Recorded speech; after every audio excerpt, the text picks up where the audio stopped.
The war was still breathing its final, desperate gasps across the European continent.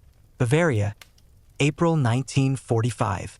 The American forces were sweeping through the region like a force of nature that nothing could stop, and in their wake came the collapse of everything the Third Reich had built. In a labor camp hidden deep within the Bavarian forest, surrounded by barbed wire and the ghosts of horrors that defied comprehension, sat a woman named Margarethe Klein. She was 31 years old, though her body moved like someone twice that age. The camp where she'd been imprisoned for 2 years had taken everything from her except the ability to survive, and survival itself was becoming questionable with each passing day. Margarethe had been arrested in 1943 for what the regime called political unreliability. She had spoken against the war in hushed conversations with trusted friends. She had hidden a Jewish family in her basement for 3 months before they were discovered. She had questioned the ideology that was consuming her country and turning it into a machine of death. For these crimes against the state, she had been sent to this place where time moved differently, where days felt like years and hope was a luxury no one could afford. The camp was emptying rapidly as the Allies advanced. The guards, understanding that their world was collapsing, became simultaneously more brutal and more chaotic. Some had already fled. Others seemed caught between their loyalty to a dying regime and the instinct for survival that transcends all ideology. The remaining prisoners existed in a state of limbo, neither fully imprisoned nor fully free, waiting to see which army would reach them first and what liberation would actually mean. On a morning that started like any other but would change everything, the American advance reached the camp's perimeter. The soldiers moved through the gates with weapons ready, their faces carrying the hardened expression of men who'd seen unspeakable things and were beginning to understand they might see more. One of them, a private named Thomas Brennan from Chicago, was among the first to enter the inner compound where the surviving prisoners were kept. Thomas was 24 years old and had been fighting across Europe for 2 years. He'd seen villages destroyed, families torn apart, the machinery of modern warfare grinding through human lives without mercy or hesitation. Yet nothing had fully prepared him for what the camps looked like. The skeletal figures moving through the compound seemed less like people and more like ghosts given the barest semblance of physical form. Many couldn't walk, couldn't speak, couldn't do much more than breathe and wait for their bodies to understand that the nightmare was ending. Margarethe was in the infirmary, a term used loosely for a building where the dying went to complete the process without disturbing the rhythm of the camp's operations. Typhus had taken hold of her body 3 weeks earlier, and the camp's doctors, if they could be called that, had given her until the end of the week. She lay on a mat that had never been clean, covered with a thin blanket that provided almost no warmth, drifting in and out of consciousness through a fever that felt like her body was trying to burn away everything it had been. When Thomas entered the infirmary with another soldier, their faces immediately went rigid with the shock of confronting industrial-scale human suffering concentrated into a single space. The smells alone were overwhelming, a combination of disease and decay and human waste and something that might have been death itself, a scent that seemed to penetrate into the deepest part of the consciousness and refuse to leave. Thomas approached the woman nearest to him, thinking he might at least offer water or comfort, but she was already gone. Her body still warm, but her consciousness departed to wherever consciousness goes when suffering ends. He moved further into the building and found Margarethe, so thin that she barely seemed to disturb the blanket covering her. Her eyes were closed. Her breathing was shallow. The fever burned in her cheeks while the rest of her body seemed colorless and cold. Thomas knelt beside her and checked her pulse, which was barely perceptible. He knew what he was looking at. He'd learned to recognize the specific look of someone whose body was in the final stages of surrender. But something made him stay, made him refuse the easy choice of moving on to someone who might still be helped. Perhaps it was the expression on her face, which even in fever and suffering seemed to contain some core of defiance that hadn't been completely extinguished. Perhaps it was something else entirely, some inexplicable instinct that told him this particular person's survival mattered. He stayed with her for hours, bathing her forehead with water from his canteen, speaking to her in English knowing she couldn't understand but hoping that human voice and presence might penetrate the fever. He found food in the camp stores and managed to get some broth down her throat despite her unconsciousness. He stayed through the night, sitting beside her on the floor, watching her chest rise and fall with each labored breath, making quiet promises that if she could just hold on, if she could just survive this one night and then the next day, he would make sure she got to a hospital, that she would get real medical care, that she wouldn't die in this place. Something in his voice seemed to reach her. Margarethi woke in the early morning hours of the next day. Her fever broken, but her body even more devastated by the sickness than it had been before. She opened her eyes and saw a stranger, an American soldier, sitting beside her with an expression of quiet determination. She tried to speak, but couldn't manage more than a whisper that sounded like wind moving through dead branches. Thomas gave her water and tried to explain, using gestures and simple words, that the war was over, that she was safe, that she was going to be helped. Margarethi understood perhaps half of what he was saying, but the meaning came through in his voice and his actions. This man, this soldier from the winning side, had stayed with her through the night. This man had treated her, not as a German, not as a political prisoner, but as a human being who deserved care. For the next week, Thomas maintained his vigil while the camp was being processed and cleared. The prisoners who could be moved were transferred to displaced persons camps. The American military had established medical stations to help treat the survivors. But Margarethi remained too weak to be moved, still recovering from typhus, her body needing time before it could withstand transport. Thomas used his position and his ingenuity to keep her in the infirmary, away from the bureaucratic machinery that would have classified her and processed her and likely left her to fend for herself.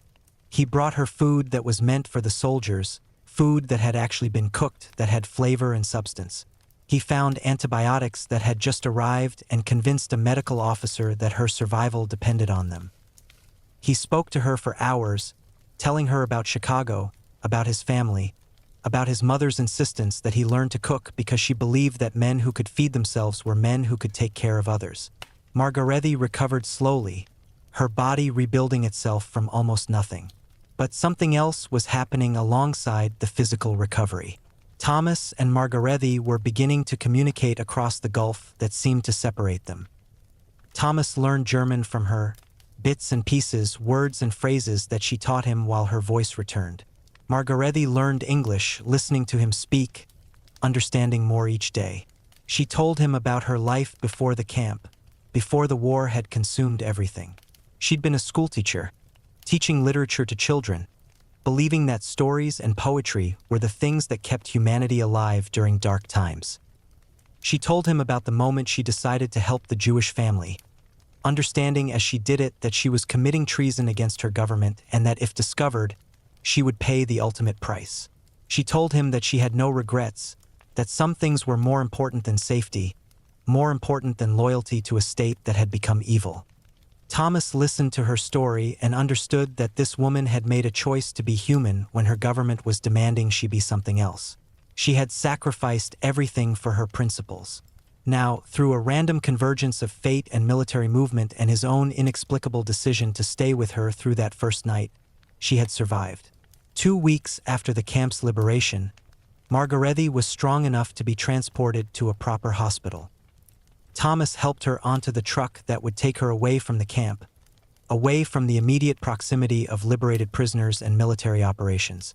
They both understood that this moment was likely the ending of whatever connection they had begun to build. But Margarethi took his hand, and with the careful English she'd been learning, she asked him to close his eyes. When Thomas obeyed, confused but trusting her for reasons he couldn't entirely articulate, she placed his hand on her chest and said words that would stay with him for the rest of his life. "Close your eyes and touch this," she said, her voice carrying something beyond words, something that meant everything she was trying to express. "Feel that? That is your heart. That is what saved me. Not your strength, not your rifle, not your army. Your heart. That is what stopped mine from stopping forever." Thomas opened his eyes and looked at this woman, this teacher from Germany, this survivor of a camp that had tried to strip away her humanity and failed because she had resisted with everything she had. And he understood that she was giving him something that went beyond gratitude, something that went beyond the moment. She was telling him that his choice to stay with her, His inexplicable refusal to look away from her suffering had mattered. It had changed the trajectory of at least one life. It had proven that compassion could exist even in the midst of war between nations. The truck carried her away before they could say anything more. Thomas stood watching as she disappeared into the flow of military logistics and displaced persons movements that characterized the immediate aftermath of the war. He didn't believe he would ever see her again. It seemed impossible that someone could survive both the war and a labor camp and then somehow find their way back to the person who had helped pull them through the final darkness. Thomas was eventually sent home to Chicago. The war in Europe was ending, and the men who'd survived were being rotated back to American soil or redirected to the Pacific Theater. He'd done his duty. He'd witnessed history. He'd seen both the worst and the best of what human beings could do to and for each other. But he couldn't forget Margarethe. He couldn't stop thinking about the moment when she told him to close his eyes and touch her heart, to feel the proof that she'd survived, that the war hadn't taken that from her, that something in her remained unbroken. He carried that moment with him like a photograph, something he could return to again and again throughout his life. In Chicago, Thomas tried to return to normal, but normal had become a relative term for men who'd spent years at war. He worked in his father's construction business. He eventually married a woman named Catherine and had children. He lived a quiet American life, the kind of life that millions of men were living in the post-war years, trying to build futures that made sense after seeing futures destroyed on such a massive scale. But he never stopped thinking about Margarethe. When his marriage struggled, he would think about how she taught him that some connections transcended nationality and circumstance. When he was angry about something, her voice would return to him, reminding him that the things that truly mattered couldn't be captured by any country's government or military or ideology. When his children would ask him to tell stories about the war, he would tell them about the German woman he'd saved in the camp, leaving out no detail of how she taught him what it meant to recognize humanity in someone that every structure of power was telling him to see as an enemy. Unknown to Thomas, Margarethe had gone through her own journey in the years after the liberation of the camp. She'd spent months in the displaced persons camp, slowly recovering her health, slowly beginning to understand that she had actually survived, that the nightmare had truly ended. She'd been repatriated to Germany in 1946, returning to what was left of her hometown, finding that many people she'd known had been killed in the bombing of German cities or in the fighting or in the camps themselves. She'd rebuilt her life piece by piece. She'd eventually become a teacher again, eventually returned to teaching literature to children, believing still that stories were the things that kept humanity alive in dark times. She'd married a man named Friedrich, a gentle soul who'd survived the war in his own way and understood, without ever being told in detail, that she carried deep wounds from what she'd endured. They'd had children together, and Margarethe had told them about the American soldier from Chicago who'd stayed with her through her fever, who'd fed her, who'd refused to let her die in that camp. She told them about his name, Thomas Brennan, and about the moment when she'd asked him to close his eyes and touch her heart, because she needed him to understand that his compassion had literally kept her alive. Margarethe's children grew up hearing this story. They grew up understanding that enemies didn't have to remain enemies, that an American and a German could connect across a gulf that seemed unbridgeable, that one person's decision to show compassion could ripple outward and touch generations. They carried their mother's memory of Thomas Brennan as something sacred, something that proved the world could be different than the propaganda and the hatred and the division seemed to demand.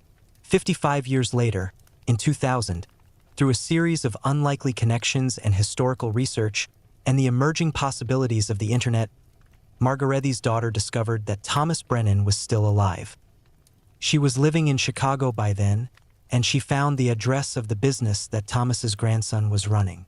She wrote a letter explaining that her mother, Margarethe Klein Hoffman, the woman that Thomas had saved in the camp in 1945, wanted to know if he remembered her.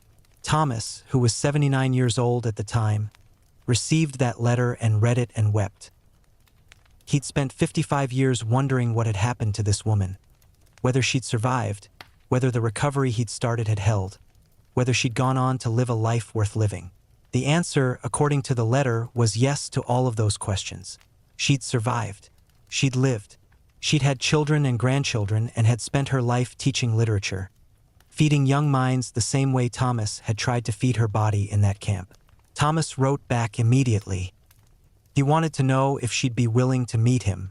He wanted to see her, to understand what had happened to her in all the years since they'd last seen each other, to hear her tell him the rest of her story. Margarethi, who was 86 years old by then and had never expected this moment to come, said yes. They met in Chicago in the fall of 2000. Thomas's family drove him to meet Margarethi and her daughter at a hotel downtown.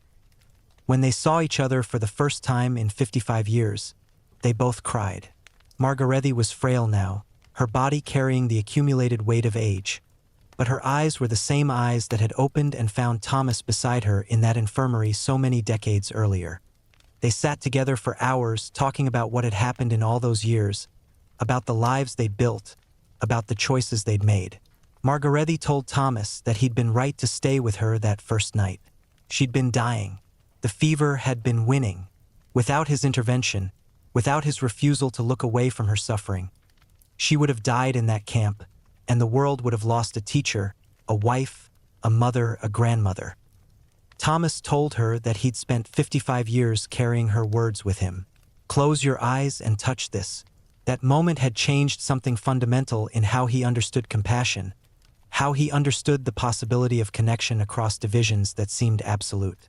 He tried to live his entire life according to the principle she taught him, the principle that what mattered most was the human heart, the capacity to see another person and recognize that their life mattered. They met several more times over the next 2 years.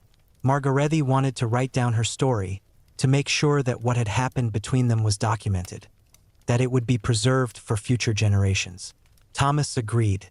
They worked together on a manuscript that told the story of that camp, that told the story of what one American soldier's compassion had meant to one German woman's survival.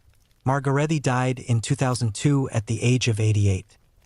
She died knowing that the story had been recorded, that Thomas remembered her, that the moment they'd shared had been recognized as something significant and true and worth preserving. At her funeral in Germany, her family spoke about the American soldier who'd saved her life, who'd shown her that war didn't have to dictate how people treated each other. Thomas lived for another 5 years after Margarethi's death. He spent those years making sure the manuscript was preserved, that universities and historical institutions received copies, that the story would be available for anyone who wanted to understand what had been possible in 1945, what one person's choice could mean, how compassion could transcend nationality and ideology in war. Thomas died in 2007 at the age of 86. In his will, he left the original manuscript of the story to the United States Holocaust Memorial Museum and to the German Historical Museum. He left letters to his grandchildren explaining that the most important thing he'd ever done in his life hadn't been anything he'd accomplished through his own effort, but rather his choice to stay with Margarethi through that first night, to refuse to look away from her suffering, to recognize that her humanity mattered as much as his own.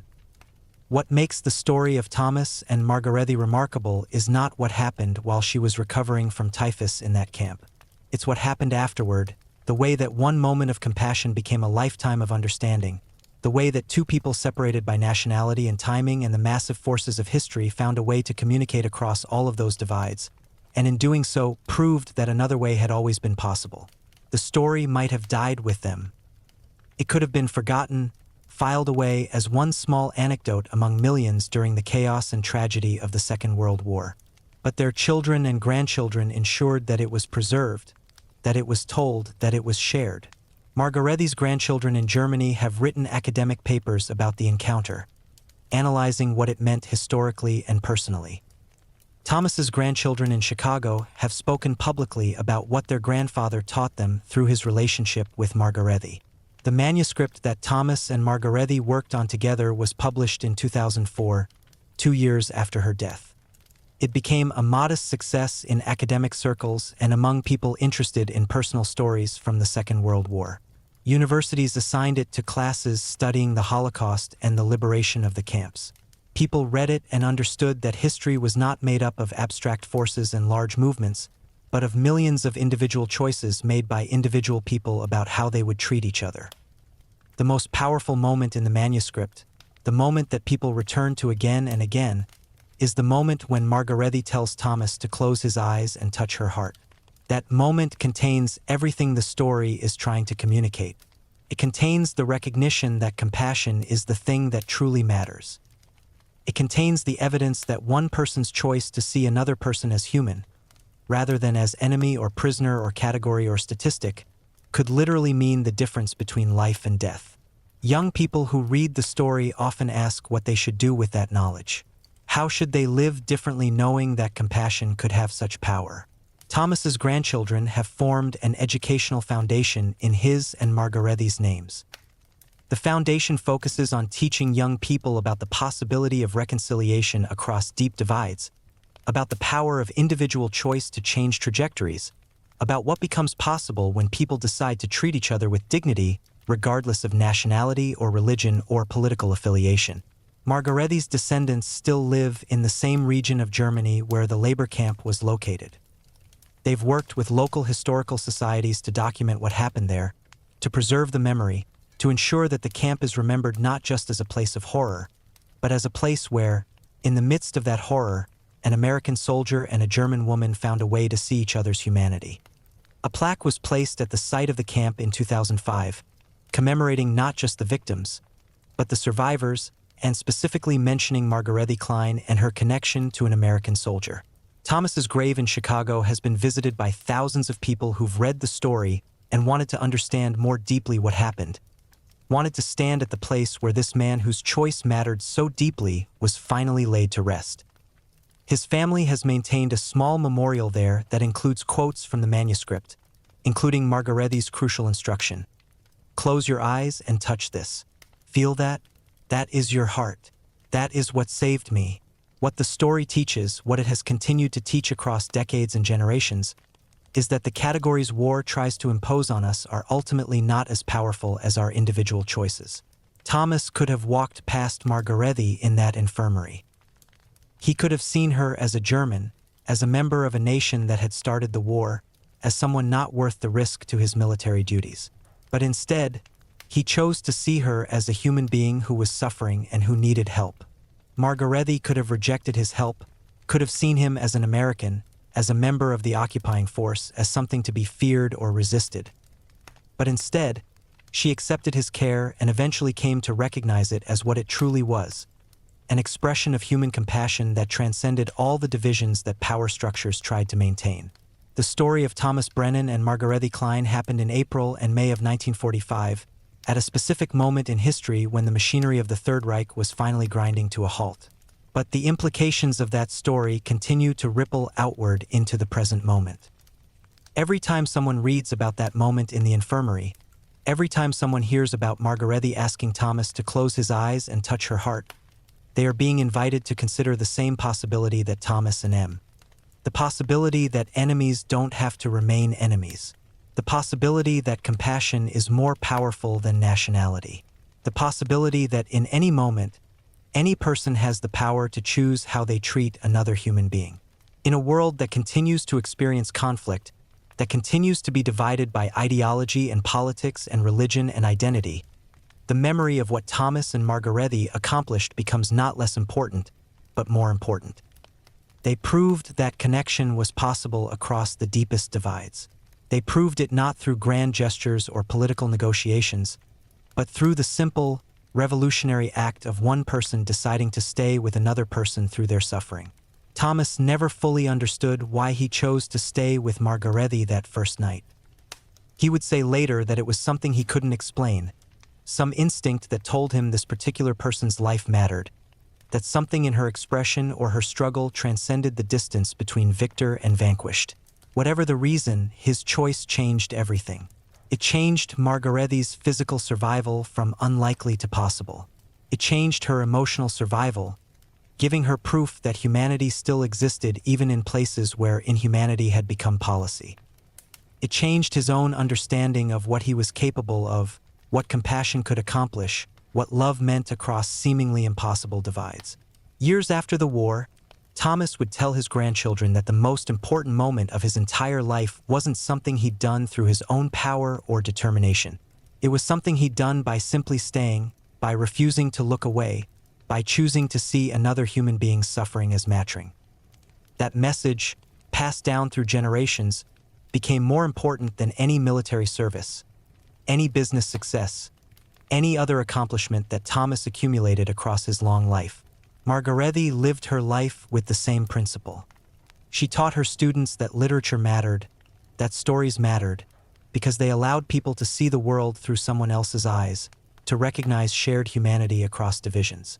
She taught them about Thomas Brennan and the moment in 1945 when an American soldier had stayed with her, had refused to let her die, had shown her that the categories of enemy and ally were ultimately less powerful than the simple choice to treat another human being with care. The plaque at the campsite reads, "In this place, thousands suffered and many died. But here also, on one April night in 1945, a soldier from Chicago stayed with a prisoner from Germany.